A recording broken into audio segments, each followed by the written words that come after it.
Ndugu wanahabari, kwa majina anaitwa Isaac Yona Nyimaga, ni wakili wa kujitegemea na pia ni mzaliwa wa mkoa wa Mara, wilaya ya Tarime, jimbo la Tarime vijijini, kata ya Kemambo, kijiji cha Kerende. Lengo kuu la kuongea na nyie ni kwamba kumekuwepo na tafsiri nyingi sana juu ya jambo la CSR, kwamba CSR ni nini na CSR kama ni sani au ni lazima. CSR kwa uelewa wa haraka ni kwamba ni wajibu wa wamiliki wa leseni kwenye jamii husika endapo tukitumia sheria ya madini. Na kwa tafsiri ya kawaida ni kwamba ni hali ya makampuni kurudisha kile ambacho wanachokipata katika jamii husika.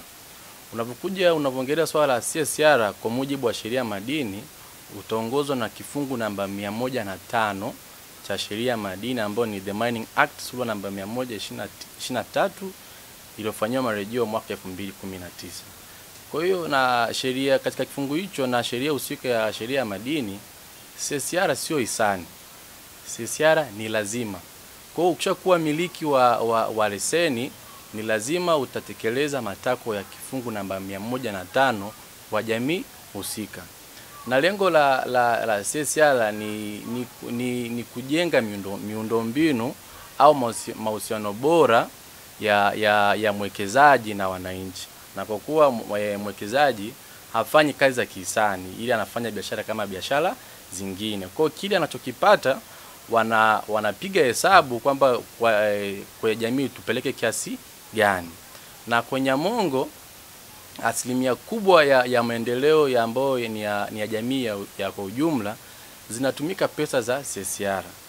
Zinatumika vipi? Hiyo ni swala jingine.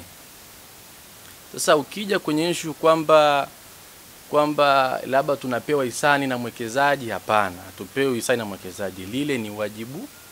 Ule ni wajibu wake. Na pia itambulike kwamba CSR haipo kwamba ilipo na Barrick peke yake kwa wakazi wa Nyamongo. Sio kwa sababu kwamba Barrick ndo alipo. CSR inalipwa na wamiliki wa leseni. Sasa ukija Nyamongo kwamba tuna wamiliki wa leseni wangapi? Wapo wengi. Tuna wamiliki wa aina ya leseni ngapi? Wapo. Kuna wamiliki wa leseni za ndogo, ya kati na leseni kubwa. Sasa je, wanatekeleza kifungu namba 105? Hiyo pia ni swala lingine.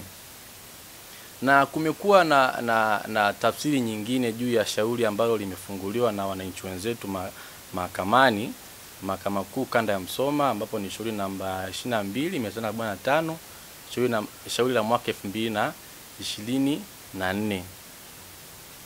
Shauri lile lilifunguliwa baada ya vuguvugu la wananchi kwamba pesa zetu zimepunguzwa, asilimia zetu zimepunguzwa, kwa sababu sisi watu wa Nyamongo CSR tulikuwa tunajua tunapewa 100% CSR. Viongozi wakatusha katambia zimepunguzwa, sasa hivi tunapewa 40%, 60 zinaenda kwenye halmashauri. Sasa vuguvugu likatokea kwamba kwa nini pesa zetu zipunguzwe. Na viongozi husika wakashawishika na wakashawishi baadhi ya wananchi wakata zote mbili, kwa Nyamongo tunaunganishwa na kata mbili tu, kata ya Matongo na kata ya Kemambo, ambao wote ni waathirika au ni watumiaji wa CSR. Kwa wananchi wakachangishwa pesa kwamba inabidi tuchangie pesa ya kuendesha shauri ambalo lipo mahakamani. Wao wakijua kwamba kutarudi au kutatolewa tamko kwamba pesa za watu wa Nyamongo zirudi, au pesa au asilimia za CSR za watu wa Nyamongo zirudi. Hiyo ndio ilikuwa kusudio la ujumbe ambao waliopewa na viongozi au ambao waliofungua shauri kwa wananchi. Kwa hiyo ukiuliza wananchi watalalamika kwamba mbona pesa zetu hazirudi. Lakini kutokana na maana hiyo nikaona ni busara sasa kuambia kwamba kile kichopo mahakamani sio kile ambacho wao wanachochangia.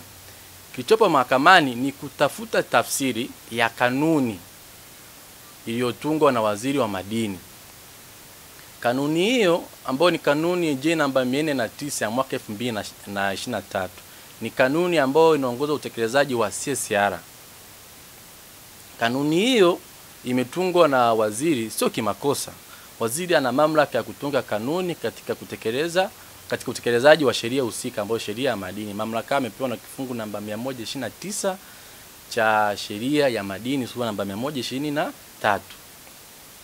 Kwa hiyo shauri lipo mahakamani ni kutafuta tafsiri kwamba kama kanuni ile inakinzana na sheria mama ambayo ni sheria ya madini, wala sio kwamba pesa za watu wa Nyamongo au asilimia za watu wa Nyamongo zirudi.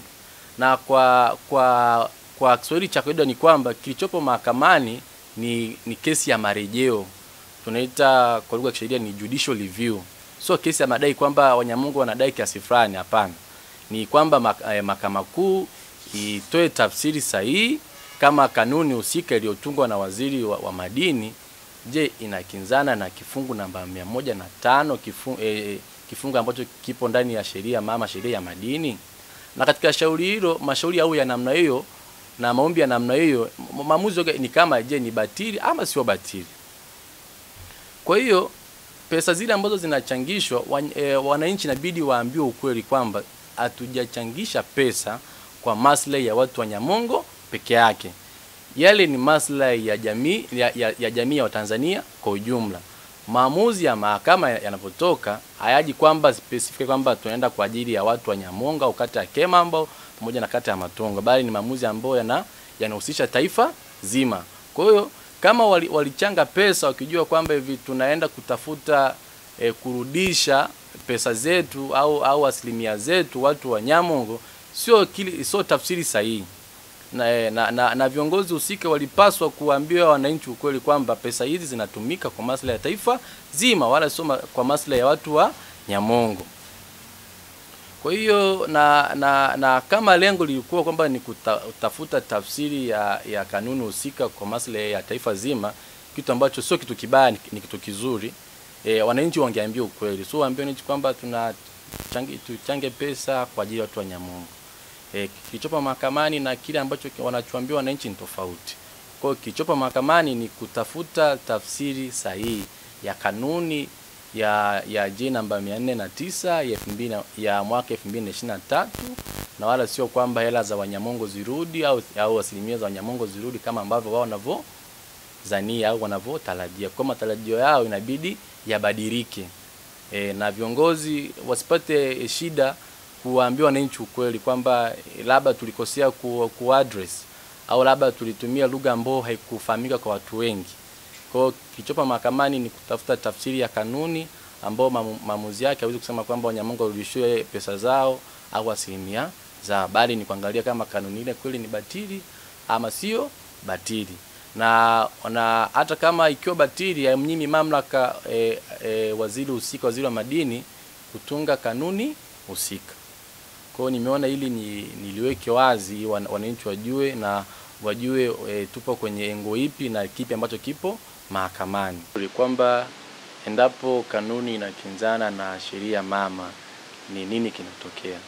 Kama ambavyo wananchi wengi wanafahamu, sababu hili jambo limekuwa likiongelewa hata na wanasiasa na watu mbalimbali, kwamba endapo sheria inakinzana na katiba ndio inakuwa na mamlaka, katiba ndio inatumika. Nayo ni hivyo hivyo, endapo kanuni inakinzana na sheria mama, basi sheria mama ndio ina prevail, ile ndio inayotumika. Kwa hiyo kanuni husika ikitokea kwamba imeamriwa kwamba inakinzana na sheria mama ambayo ni sheria ya madini, basi kanuni ile ni batili, haiwezi kutumika. Kwa hiyo kinachofuata ni kwamba waziri kwa mamlaka alionao chini ya kifungu namba 129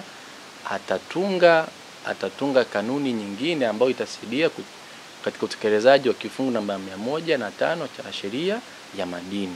Na sio tu kwenye sheria ya madini, yani kanuni yoyote ambayo inakinzana na sheria mama, kanuni hiyo ni batili. Na ubatili wa kanuni hausemwi na wakili peke yake au wananchi, bali ni mahakama. Sababu mahakama ndio yenye mamlaka husika ya kufanya tafsiri ya kisheria.